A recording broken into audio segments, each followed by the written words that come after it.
Who thought of this? Did you even imagine it was a person that looks just like me?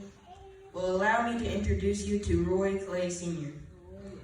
Roy Clay Sr. was born in 1929.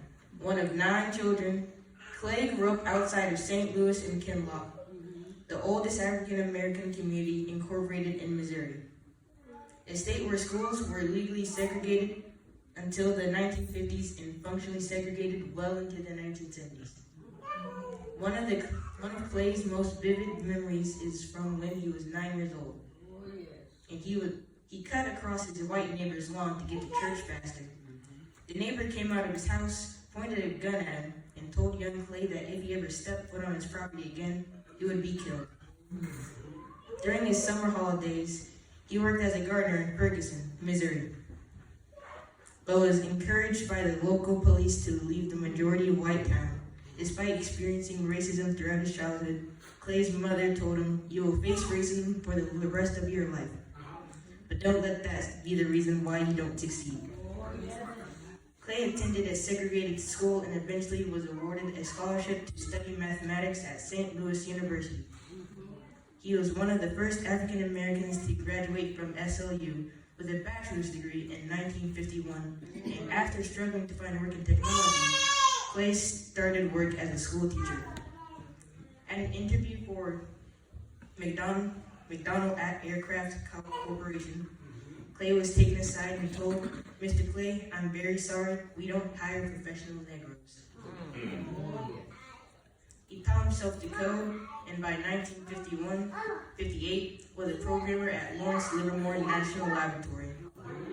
His early work involved creating a radiation tracking system to study the aftermath of a nuclear explosion. While working at Lawrence Livermore National Laboratory, Clay was introduced to David Packard, who encouraged Clay to apply for a job. In 1962, Clay moved to Palo Alto, California. Clay joined Hewlett-Packard, where he helped to launch and lead the computer science division in 1965. That's right. He was director of the team who developed the HP 2116A, one of Hewlett-Packard's first mini computers. While at HP, he expanded Packard's employment recruitment from historically black colleges and universities by hiring 5 black engineers from Atlanta's Morehouse College to join HP's computers division. He also was integral in helping launch the career of Ken Coleman, a longtime HP executive and Silicon Valley trailblazer who went on to become CEO of ITM Software and a member of the board of directors of City National Bank, MIPS Technologies, and United Online. Clay stayed at HP until the mid-70s, eventually rising to be the highest-ranking African-American member of staff. That's right. He recognized the need to test electrical products for safety and left HP in 1971 to start his own business. Roy Clay Sr. is a Silicon Valley pioneer. His great work, his innovations, and his unrelenting pursuit of knowledge inspires me in my studies today.